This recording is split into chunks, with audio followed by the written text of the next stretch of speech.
Hello guys, welcome back to another video. Today I want to fill you guys in on one of the projects I worked on this summer. I didn't really record a whole lot of, mainly because I was just trying to have fun. It was kind of just a relaxing project to do. Relaxing. With some of my buddies, and we just had a fun time working on it and trying to get it to run. And the same barn that was where the Highboy was sitting, in that barn was a 74 Kawasaki S3400, as well as a couple other motorcycles, but that one really jumped out at me because it just looked so cool to me with the paint job and the three chrome exhausts. And I just decided that this summer I wanted to get that thing to run, and before the summer was over. And so one weekend after work on Friday, I called up a couple of my buddies and like, hey, you guys want to come get this motorcycle and see if we can get it to run? So that's exactly what we did.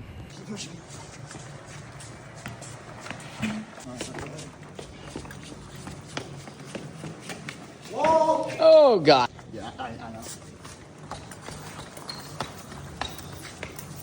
Yeah, no. Well, at this point, it's not really the rider, unless. Okay, that's a wall. That is a wall. Okay. Yeah. You got a little more experience than I do. Yeah. Ready? Yeah.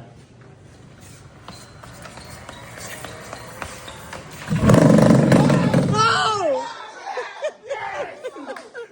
Says I am. Yeah.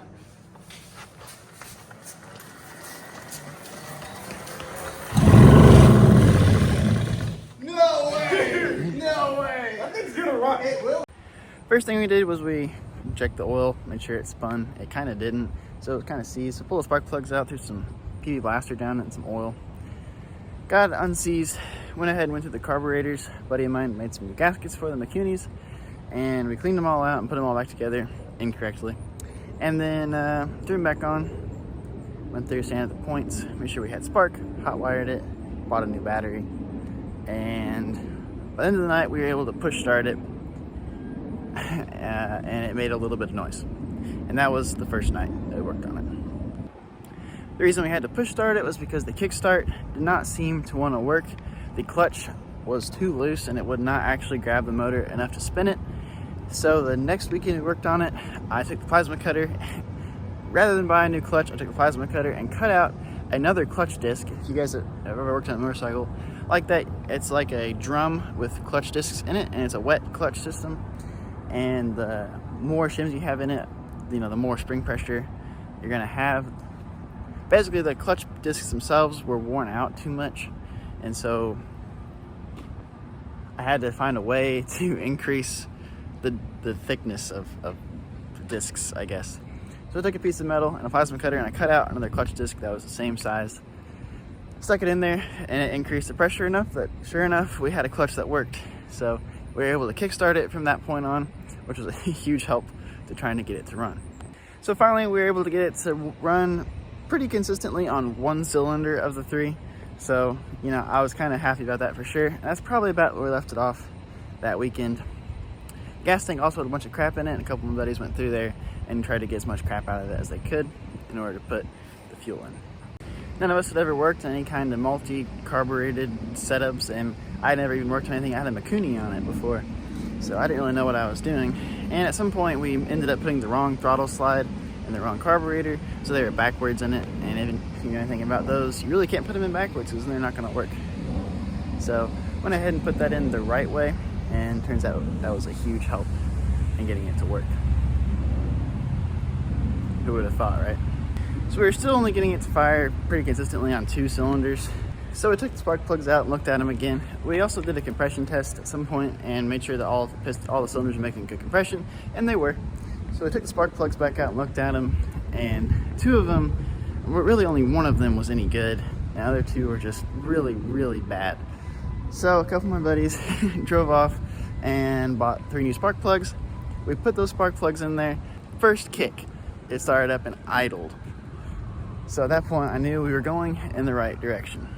Now, spark plugs wires are still crispy, and it's still hot wired, and there's still a lot of zip ties, and the ground cable is an alligator clamp. But at this point, it was actually running pretty decent, so we decided to try and rip it around the yard.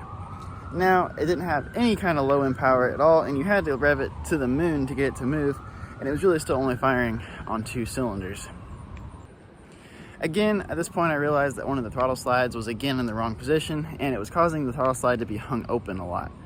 So went ahead and reset all of those, reset our idle mixture screws, and reset like there's little needles in there that go into the jets on a Mikuni, and there's a little C-clip that holds that needle up and down in different positions. And we tried to mess around with that, trying to think that might help, but I went ahead and reset them all into the middle, and now it finally would run consistently on 3 cylinders, could do low speeds, and actually run like it should. But it was really freaking loud, as you can imagine a 2-stroke would be.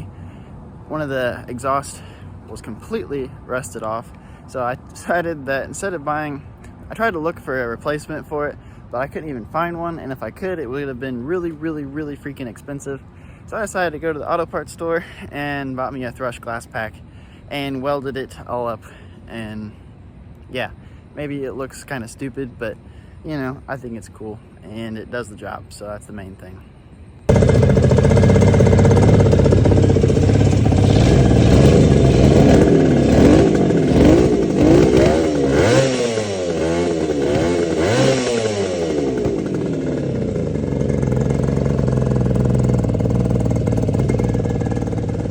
So now it mostly runs, has a full exhaust, everything mostly works. The rear brake worked, front disc brake is missing for some reason. The gas tank does gas tank things, fuel shutoff valve works.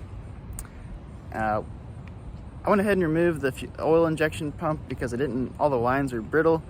I didn't know if it worked, so we just pre-mixed 2-stroke gas, and maybe we need to do some jetting differently because of that, because there's less fuel to oil. I'm thinking that might be one thing we need to do, because even though it does run, it still doesn't run very good. Went ahead and took the points cover off and checked our timing. It's completely off. I don't know, at least according to the manual, it's completely off. So next thing I want to do is go through and try and figure out how to set the timing on it and make sure that it's within spec. And then we can look at maybe putting bigger jets in the carburetors to make up for the fact that we're running 2-stroke gas in it now instead of oil pump. So anyway, that's the plan there. Copyright.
That's pretty much where I left it off the day before I came here to college. So